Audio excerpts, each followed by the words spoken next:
that what I just presented is data, numbers. Is it useful? I hope some of it is. But it's not knowledge. Knowledge is something that you can use, something that you can act on, something that we can use to reach these landowners. So how do we do it? So I thought I'd start off with one more pop quiz. And so the other one might have been a little difficult for some people. So I thought this one might be a little bit easier here. So, okay, so is this Woodsy Owl, Smokey Bear, Conifer, or Santa Claus? Smokey Bear. So, Santa Claus. Smokey. So, there you go. So obviously this is Smokey. It's written on his hat.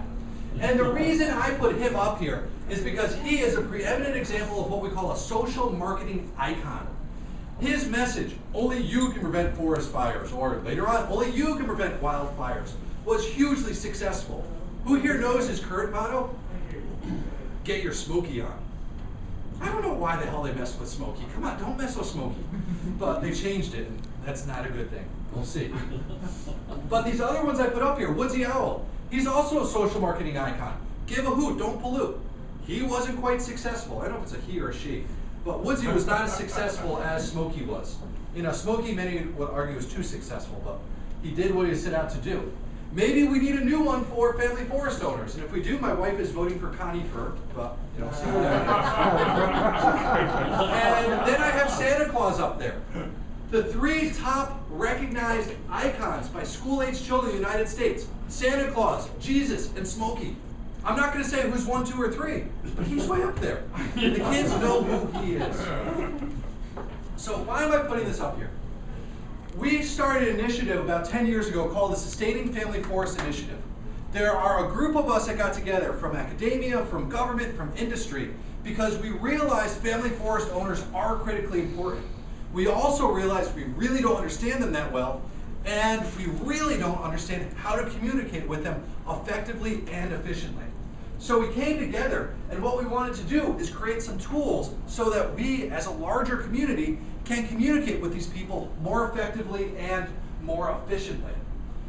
The only two goals that we ever solidified around, because we just didn't want to waste any time on it, was one, more forest land is better. So keeping woods as woods. We can all agree on that one. The other one we came up with is increasing sustainable forest management is a good thing.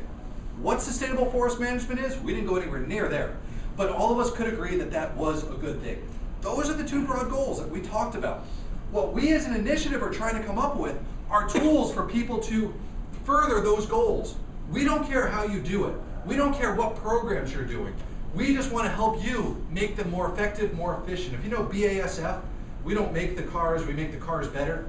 That's what we're trying to do. Come up with tools that a broad range of people can use when they're developing services and outreach materials.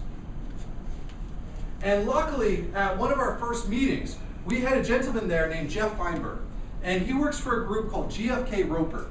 And it's an international research and marketing firm. They do the polling for AP, so pretty big stuff. And he introduced us to this topic called social marketing. What we're doing with social marketing is we're trying to sell ideas, get a voluntary change in behavior in people, in our case, family forest owners. We're not trying to sell toothpaste, we're not trying to sell cars, but can we get people to change their behaviors, what we are trying to do? Most social marketing is related to public health campaigns, anti-smoking, mothers against drunk driving, safe sex campaigns is what we're dealing with. Luckily, we don't have to deal with that. So, but also luckily within forestry, we have a preeminent example. We have Smokey, and he did that. He changed people's behaviors. But how can we do this? How can we utilize this to communicate with family forest owners more effectively and more efficiently? There are two tricks, two tools that I want to share with you from this bag that we call social marketing. The first one is called attitudinal segmentation. And what this is a hierarchical statistical analysis. And so who here wants to see all the statistics? Oh, no one? I never get any takers on that one. So if you do, talk to me after. But deathly boring, but if you're into statistics, it's incredibly exciting. So, but you can just think of it as this big black box. So we take all the data from the National Woodland Owner Survey, shove it into this big black box called multivariate hierarchical analysis, and see what comes out the other end. What we're trying to do is not treat family forest owners as one large homogeneous group. They're not. but are there naturally occurring groups of family forest owners? Similar attitudes that we can use to communicate with them. So what came out the back end? First we started sweating. Hopefully it's something useful. And luckily it was. These are the 4 groups that we determined. 1, woodland retreat owners. These are people who primarily own their land because of the aesthetics, because it's part of their home. These are people who very commonly have smaller parcels of forest land out there. And when we're communicating with woodland retreat owners, we will very often communicate with them a little bit differently. Let's say they own 20 acres of forest land and their house is there. And we're going there with our forestry hat on the door. And we tell them that a 20-acre clear cut is the appropriate treatment for this land. Let's pretend we can all agree on it. We all know it is. Boom! They slam that door in our face that quick. Go back to your truck, turn around your hat. A 20-acre habitat improvement cut is a proper, or habitat improvement is a proper treatment for this land. Oh, how much do I have to pay for that? And so what are we doing here? We're trying to understand what's important to them. Wildlife, critters, improving the landscape's important to them. Finances, not necessarily. Once we start talking to people in the supplemental income category, then finances is going to be one of the primary things that we are talking about. How can you save money from taxes? How can you make more money from your land? That's going to resonate with supplemental income, not necessarily with woodland retreat. Working the land, what resonates with them? All sorts of stuff. This is a glorious group, my favorite group to work with. You name it, they like it. Recreation, aesthetics, timber harvesting. Only problem is some of these can conflict with each other, but besides that, it's great. Open to a lot of different things. Multiple objective owners. The group I like to work with the least are uninvolved owners.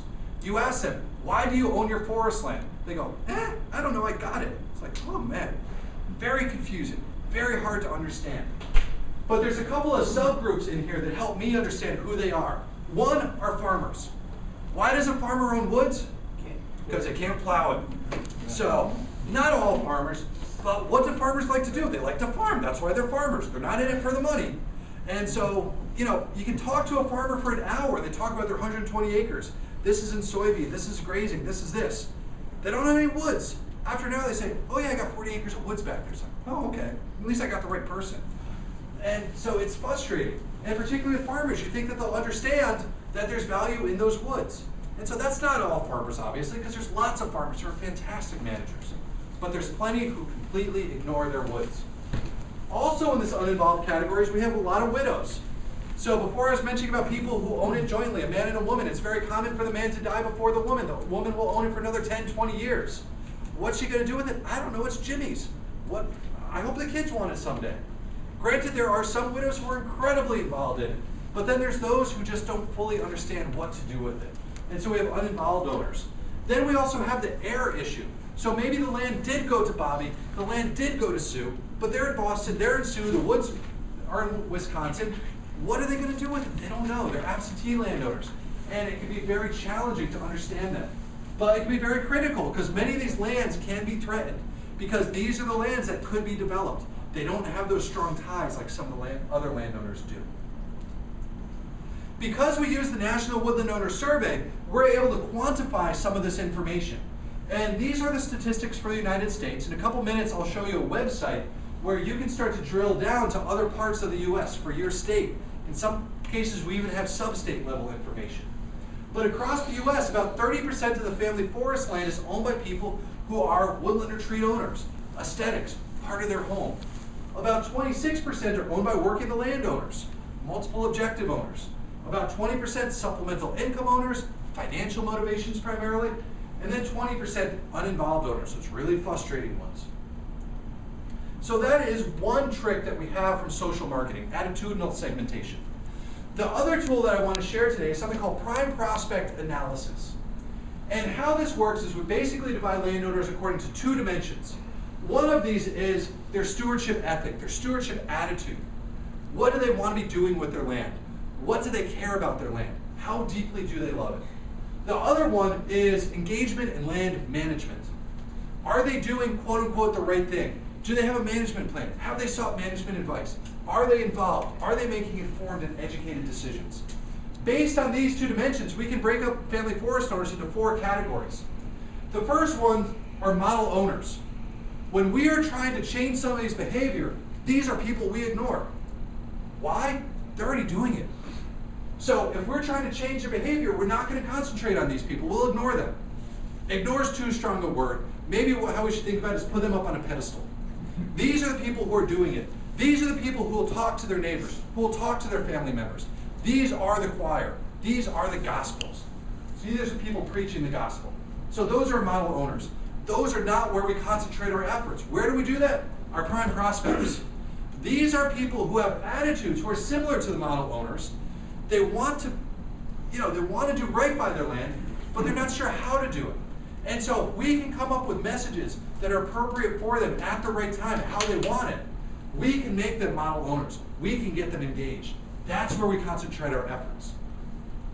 We also have potential defectors. These are people who are currently engaged. Maybe they have a management plan, but their attitudes suggest they may not continue to be engaged in the future. So you can think of somebody who has a management plan, but the only reason they have a management plan is because of the tax program. And so they don't necessarily have the stewardship ethic.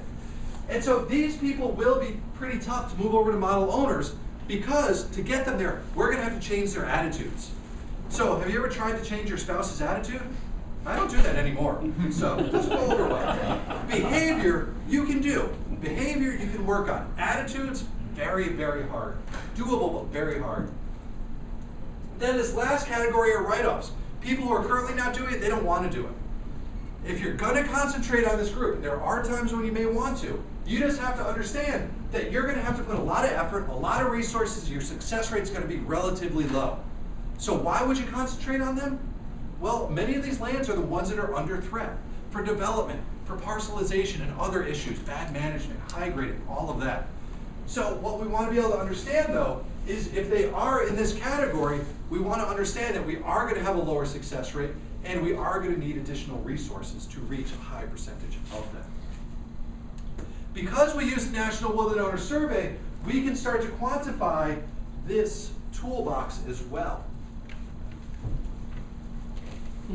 And across the United States, about 15% of the forest land is owned by people who are what we consider model owners. These people who are up on a pedestal. Great, they're out there. But what's the most exciting thing for me about this is this huge piece of the pie, this prime prospects. 60% of the forest land is owned by people who are currently not engaged, but they want to be engaged. This is where we have work.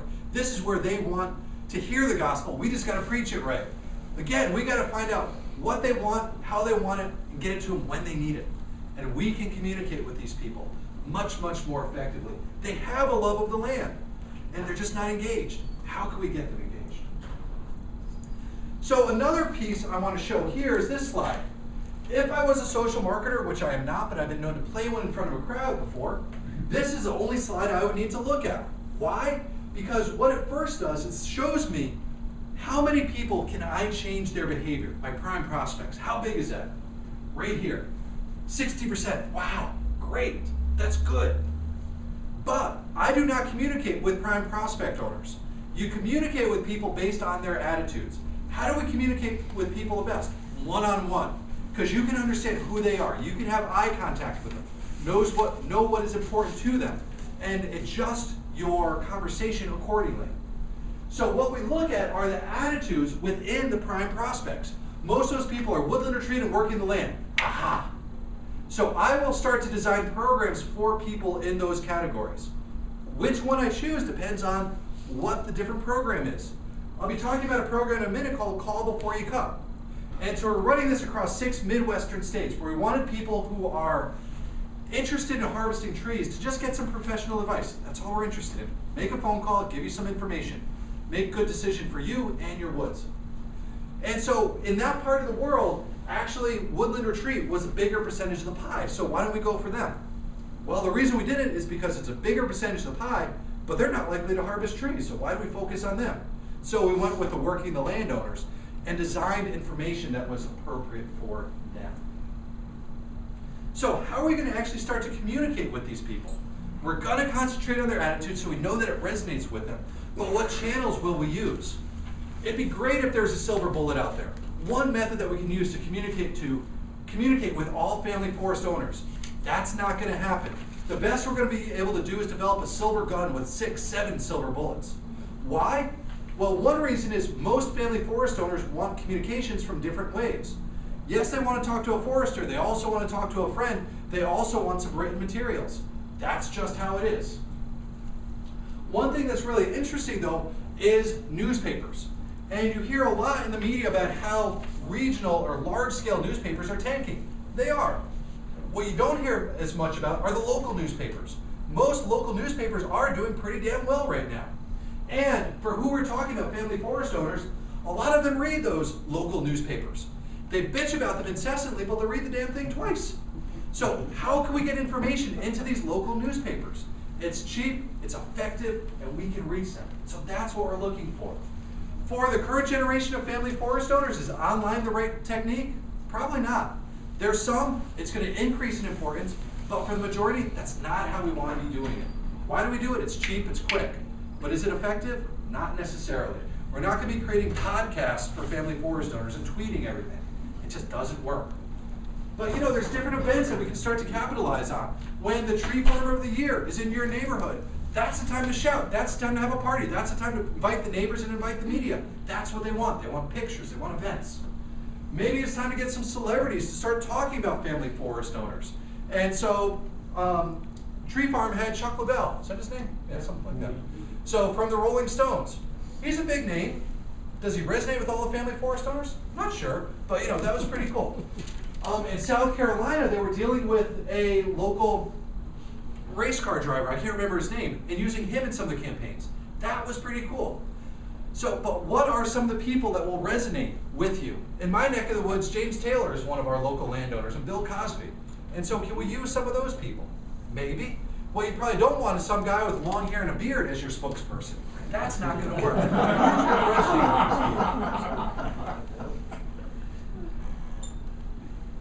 And when we're talking to them, we are making sure that we are using words that they use.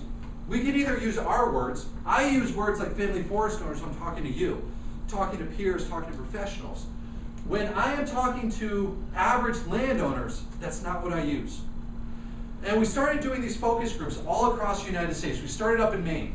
And we asked them about their land. What do you have? I own trees, I own woods. What are forests? They're bigger, they're out west. Okay. Went down to South Carolina, asked them, what do you got? I own land, I own trees, I got woods. What are forests? They're big, they're out west. Okay, I got it. Okay, went to Wisconsin. What do you got? I got trees, I got woods. Okay, what are forests? They're big, they're out west. Okay, I got it. Went out to Oregon. We said, what do you got? I got trees, I got woods. So if you ever find the forest, let us know. We haven't found it yet. We're still looking. But that's not what most family forest owners have. Why? So I was reading this book to my daughter Sarah, who was about 3 at the time. And it's by Richard Scarry or Scary. I don't know how you pronounce it. I've read too many of his books and they're scary to me. But there's this very simplistic diagram. Trees, woods, forests. It's a scale issue.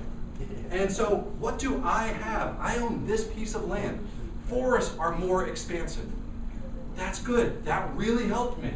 And so I can understand when I'm talking with a landowner what they have. They own trees. There's a stream that goes through it. That's what resonates with them. There's a pond that's there. There's some special feature. That's what's going to resonate with them. And so either we can try and change the vocabulary of the millions of family forest owners who are out there, or we can adapt to them. I choose to adapt to them. We also have some issues about some of the basic terminology, the basic principles that we have within our profession. One is just forestry. So, and are we about this book, The Lorax, where they're cutting down the last of the truffula trees? That's what a lot of people think forestry is about, but it's not, obviously. We're about creating healthy, sustainable woods. But the general public, and specifically a lot of family forest owners, don't understand that. A lot of family forest owners get a forester no longer completely reversed. We're like, how can that happen? But it does. So we need to understand that and adapt accordingly. We have to also make sure that we're using words, ideas that resonate with them. Almost every family forest owner wants to be a good steward. That is very common. But then we have some of these ideas like sustainable forest management. That's a big convoluted damn academic government ease. Doesn't resonate. And then there's issues that we have with just verb tense. And so I'm not trying to get into grammar, but it matters. And so you can say a word like management, and management doesn't resonate well. You could say managing, and it's good. What was the difference? Verb. Active. Management, constraint. Somebody's going to come and tell me what to do. I mean, who likes to be told what to do? Not too many people that I know. So, we have to make sure that we're using these words. I hate that they matter, but in reality they do. And so how, once we get the right words, are we going to get out to these people? One thing we can do is try and figure out where they are and communicate through those channels. One thing that we often think about are the 3 Bs. Bars, beauty parlors, and barbershops. So I'll take bars if anybody else wants the other 2.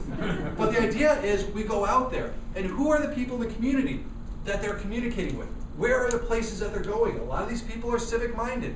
They are parts of the local Elks Club and, Optimists and all that sort of stuff. A lot of these people are going to church on a regular basis. And they all belong to forestry organizations, right? No. So all the way down there. And so there are people, and it's a great thing, but the vast majority of family forest owners, this is where they're communicating. This is where they are living their lives, and we have to meet them where they are. Talking about general information sources, how do they want it? Most people in the US like television. And is it effective? Not really. The problem is there's too many damn channels, it's too expensive, and most of the people watching it are not family forest owners. So, wouldn't recommend it. As I was mentioning before though, some of these local newspapers, that's great. They're looking for material. We can get it in there. And it's a great thing. Internet, it's going to be increasing, but that's not where we want to put all our eggs right now. What sort of information do they want? How do they want the information delivered? Luckily, most of these people like a lot of the traditional things that we've been doing. They want a professional on the ground. They want boots on the ground. That's important. They also like hard copy stuff. They like books. They like pamphlets. That's all good. And so, the internet, that's not where a lot of these people are going for their information right now. So, to summarize on some of this communication stuff, we have to make sure that we're hitting the hot button issues. What's important to them is what we're trying to do. We want to make sure that we're stressing options. This is your land. It is yours to make decisions on. We are not trying to influence what decision you make. We want it to be an informed decision. Make sure we're using their words when we're talking with them. Make sure that we're not being preachy. Most people don't like being preached to unless you're in church. So, and then don't go global. Don't talk about global climate change and only you can save the polar bears. Not going to work. So, but what's important to them? What's that scale? Their land, very important. What is the benefit to them? For some people, you can start to go out a little bit more. Maybe it's this watershed or this county. Depends on where you are.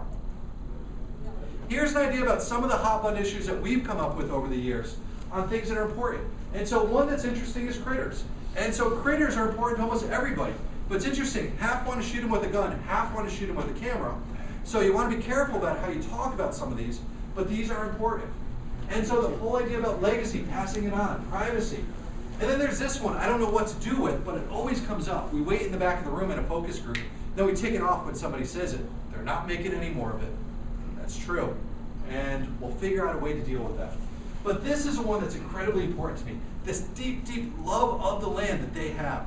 And this is what's so important, so special about family forest owners, is this attachment. It's a glorious, glorious thing. So this is the Call Before You Come campaign that I talked about. This is the old website, and one reason I say that is because it says Your Forest. No, we don't go there. So, and we're dealing with another campaign at one point called Your Forest Managed. And we said, well, we're okay with one of the words. But, we're dealing with this campaign because we wanted to test this idea of social marketing. Get it out there. Again, what they concentrated on are working the landowners, and based on that, they designed messages and materials that resonate with those individuals. If you are interested in more information about social marketing, who are we looking at? I encourage you to visit the Tools for Engaging Landowners website. At the end of the presentation, I'll show the actual URL. On it, we have some more general information about what targeted or social marketing is. We have tips and tricks about words to use, words not to use, communication channels. If you are interested in numbers, interested in who's in your neighborhood, and getting profiles of them, we have that on this website. And we also have a tool on here where you can start to develop your own communications plans in a very formal manner. There's about 6 steps that we walk you through, and at the end of that process, there's a PDF that you can print off, and you can use that with the rest of your group or for whatever you so desire. So we have additional information about the different attitudinal segments I was talking about. You can drill down into your part of the country. We have, available at the state level, sometimes finer. And then you can start to look at the statistics that are on there. These are the statistics that the social marketers think are important. So that's why we put them out here. It's not all the data from the National Will to Notice Survey, but the stuff that the social marketers think is important. So this is the end, which was the beginning, and is the end once more. One, I hope I have made the point that family forest owners rule. If we're interested in forest conservation in the United States, we must be interested in family forest owners. But not all family forest owners are created equally. If you have 10 acres or 1,000 acres, there's different things that you can do with that land. Why they own it, beauty, legacy, privacy. This is paramount for being able to communicate with them effectively and efficiently. To manage or not to manage, most are perfectly fine with managing if we can communicate with them how they want, when they want, and give them the information that they need. And make sure we're doing it in the right way. Currently, the demographics are skewing old. There are a bunch of old guys out there. And so we want to make sure we're delivering things how they want it. And we want to make sure that we are using their words, not ours. If there's anything that I said here today that you appreciated, that you enjoyed, I give full credit to these individuals. If there's anything here that I said today that you dislike, I take full blame for that. So, a couple of questions that I have. Who do we work for? Do we work for the owners? Do we work for the acres? Depending on your answer for that, you'll come up with different things. Are you going to save Grandma Mary? Or are you going to save the trees? I work for the owners. What is the ultimate goal? What are we trying to do here? If it is engagement, what does engagement really mean? And how can we get there? What policies, programs are working? Where? They're not going to be the same everywhere. And I'm a researcher, so we always add this one. What are the knowledge and research gaps? So those are my questions, and if you have any, I would love to take some. So, yeah. We keep hearing about how so few landowners